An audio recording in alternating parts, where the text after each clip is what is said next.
penanganan masalah menjadi salah satu isu krusial yang mengancam keberlanjutan lingkungan dan kesehatan masyarakat.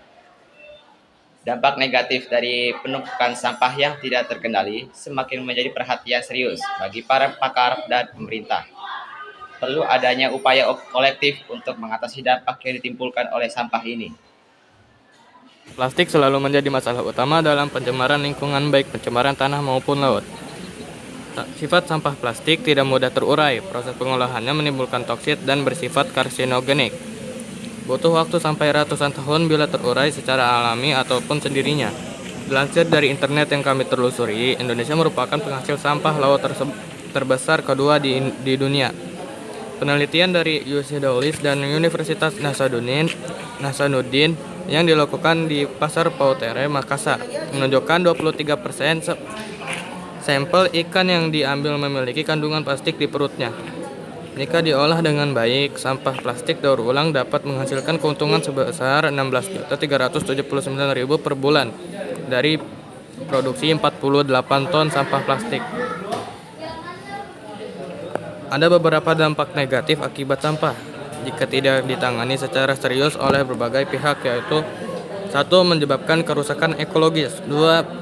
Paling umum saat ini dan sering terjadi, yaitu menyebarkan penyakit.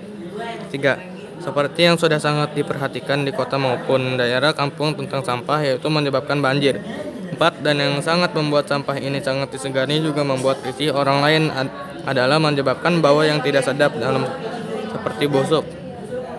5. Merusak keindahan area sekitar (area yang banyak sampah). Sampah telah memberikan dampak serius terhadap lingkungan dan kesehatan masyarakat. Penumpukan sampah mengancam keberlanjutan ekosistem alami dan menyebabkan kerusakan yang sulit diperbaiki.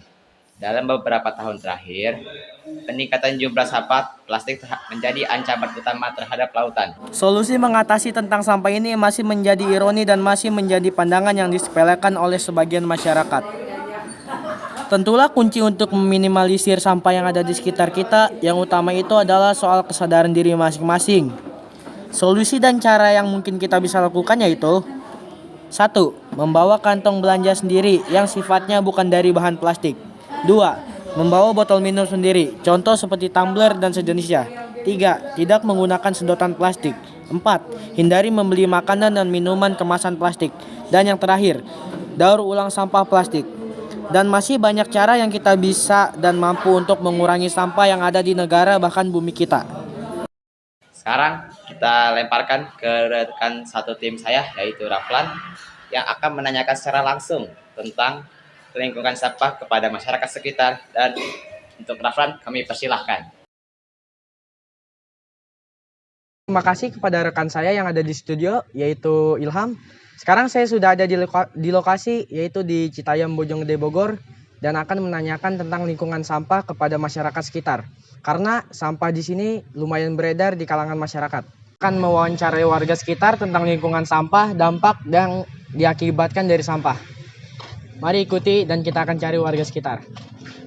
Nah, di sini kita sedang bersama saudara siapa? Saya Fahri Ibrahim Maulana. Nah, di sini kita akan menanyakan tentang dampak masalah sampah yang ada di lingkungan Citayam ini ya, saudara Fahri. Kira-kira berapa persen penimbunan sampah yang sudah ada di daerah sini? Kayaknya sih sekitar 70%. Dari sekian banyaknya penimbunan sampah tersebut, apa masalah yang sudah banyak terjadi dari dampak penimbunan sampah? Kayak penularan penyakit kayaknya makin banyak nih. Terus sama menimbulkan bau tidak sedap. Oh, berarti gara-gara sampah itu penyakit jadi lebih gampang tertular ya? Iya. Nah, dari gara-gara penyakit juga, apakah ada yang sudah sampai meninggal gara-gara sampah tersebut? Nggak mungkin lah. Mungkin meninggal ya? Oh ya udah. Ada pendapat gak sih tentang sampah supaya berkurangnya sampah di lingkungan sekitar? Kerja bakti gotong royong gitu, bersihin sungai kayaknya sih. Tapi kalau untuk warganya harus punya sadar diri gak supaya tidak membuang sampah sembarangan? Kayaknya iyalah, pastilah. Berarti harus sadar diri ya warganya. Iya. Oke, baik. Jadi itu dari jawaban saudara Fahri tentang lingkungan sampah yang ada di sekitar Citayam ini. Sekarang kita akan lanjut mencari warga ke wawancara kedua dan kita akan mempertanyakan kepada warga sekitar juga tentang pendapat lingkungan sampah yang ada di sekitar sini. Sekarang kita lanjut kepada warga kedua. Kita sudah bersama warga kedua di sini.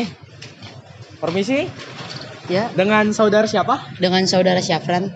Nah, jadi di sini kita akan mengadakan wawancara tentang lingkungan sampah yang ada di sekitar lingkungan sini ya. Tadi sih kita sudah mempertanyakan wawancara pertama dari warga sekitar juga. Jadi sekarang saya hanya meminta pendapat ya kepada saudara Sapran.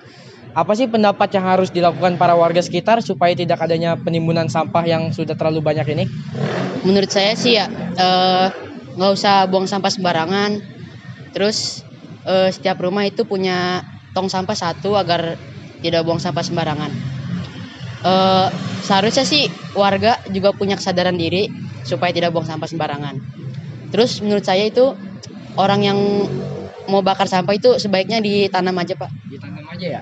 Mungkin intinya tuh berarti warga sekitar harus punya kesadaran diri masing-masing ya. Iya, betul. Oke, baik. Terima kasih saudara Sapran sudah meluangkan waktunya untuk kami wawancara. Jadi itu sesi wawancara kita hari ini. Dan terima kasih kepada kerabat saya yang ada di studio yaitu Ilham.